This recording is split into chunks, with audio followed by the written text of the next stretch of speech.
gabi sa inyong lahat. Mayroon kasi nagturo kamakailan na isang mangangaral na espiritual daw yung damit na tinutukoy doon sa Judas 1 at 23. Basahin nga natin. Simulan siguro natin sa 22. So yung sa 22 kasi, ang nakasulat doon, at ang ibang nag-aalinlangan ay inyong kahabagan. At ang iba'y inyong iligtas, na agawin ninyo sa apoy. At ang iba'y inyong kahabagan na may takot, na inyong kapuotan, pati ng damit na nadungisan ng laman. Kaya yung nadungisan daw ng laman, yan daw ay yan ang damit na sinusuot ng masasamang tao. Kasi nga daw, meron nga daw mga gawa ng laman. Yung mababasa sa Magalasya yun, si 5:19 hanggang 21.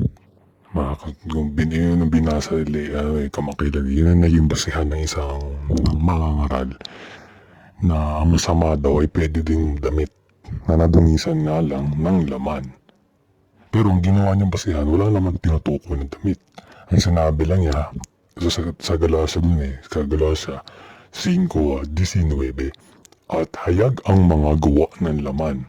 Sa magtitwid ay ang mga ito. Kaya binasa yung mahaba yan. Pangangalo niya, pakikapid, karumihan, kalibugan, pagsamba sa Diyos-Diyosan, pangkukulam, pagtatanim, mga pagtatalo, mga paninibugho, mga pagkakaalitan, kaya mahaba hanggang doon sa mabot sa at ang mga katulad nito sa 21 tungkol sa mga bagay nito ay aking ipinagpapaunang ipaalala sa inyo, tulad sa aking pagpapaalaala ng una sa inyo na ang mga nagsisipagsanay ng gayong mga bagay ay hindi magsisipagmana ng kaharian ng Diyos.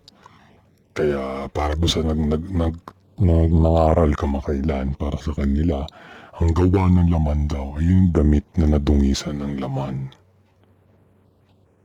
Kaya yun ang dapat kapuotan, tulad ng sa Judas 1:23. Pero hindi ba dapat kung sa iba pang perspektibo ng Biblia, at sa totoo lang ang mga masasama, wala silang damit.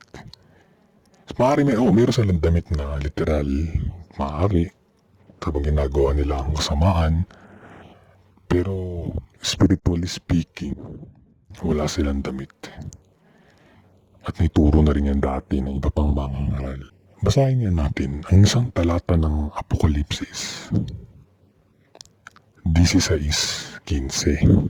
Doon mababasa yun yung sinasabi. 16:15. Ganito po ang ating mababasa. Narito, ako'y pumaparitong gaya ng magnanakaw. Mapalad siyang nagpupuyat at nag-iingat ng kanyang mga damit, na baka siya'y lumakad na hubad at makita nila ang kanyang kahihiyan. Kaya wala namang pagtatalo, agree naman kami na yung damit nga ng tinutukoy dyan na dapat ingatan, yung halagang lino. Yun yung mga gawang mabuti, yung mga mabubuting gawa ng mga banal. Pero yung mga masasama, baka lumalakad na hubad yan, wala silang spiritual na damit. Kaya nakikita ang kanilang kahihiyan. Kaya kahit sa lumang tipan, ganun din ang ginagawa. Pinapahiya ng Diyos yung mga kasamaan ng Israel. Bukod dun sa nangyaring pagkahubad nila Batadan, na may double meaning yun spiritual tsaka literal. Meron pa kasi parang pinapaanuhan ng Diyos yung kanilang mga kasalanan. Yung ginagamit kahubaran pa rin sa totoo lang. Kahubaran pa rin, bibigay tayo ng halimbawa. Sa 16:37 ng Ezekiel, ito po ang ating mababasa. Kaya't narito, simulan na lang natin sa 36. Ganito ang sabi ng Panginoon Diyos, sapagkat ang iyong karumihan ay nahayag, at ang iyong kahubaran ay nalitaw sa iyong mga pakikiapid sa mga mangliligaw sa iyo. At dahil sa lahat ng Diyos-Diyosan na iyong mga kasuklam-suklam, at dahil sa dugo ng iyong mga anak na iyong ibinigay sa kanila, 37, Kaya't narito, aking pipisanin ang lahat ng mga mangingibig sa iyo na iyong pinagkaroonan ng kalayawan at lahat ng iyong bininibig, sampunang lahat na iyong kinapuutan, aking ang pipisanin sila laban sa iyo sa bawat dako at aking ililitaw ang iyong kahubaran sa kanila upang kanilang makita ang iyong buong kahubaran. Kaya yung mga gawang masama ng Israel at Huda dati, tinutukoy na kahubaran. Kaya sa 38, at aking hahatulan nagaya ng hatol sa mga babaeng nangangalunya at nagbububo ng dugo. At aking dadalhin sa iyo ang dugo ng kapusukan at ng panigdubugo. Kaya malinaw pa lang dito sa mga sitas na binigay natin na hubad talaga, walang damit na mahalaga ang mga masasama, ang mga gumagawa ng kasamaan.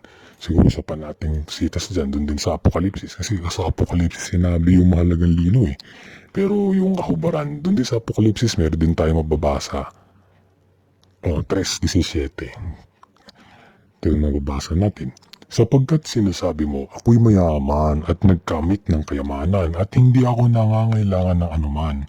At hindi mo nalalamang ikaw ang aba at moralita at dukha at bulag at hubad. Dito, yung mga kasi dito sinusulatan dito yung iglesia sa Laodicea kung paatras natin sa 14. At nalaman din yan, doon yan nakikita, sinulatan. Kasi nga medyo naliligaw na yung mga iglesia na ito. Kaya ayun hindi naman sabihin literal na hubad sila kundi spiritual na hubad dahil bulag pa, hubad pa. Kaya ganun ang nangyayari sa kanila.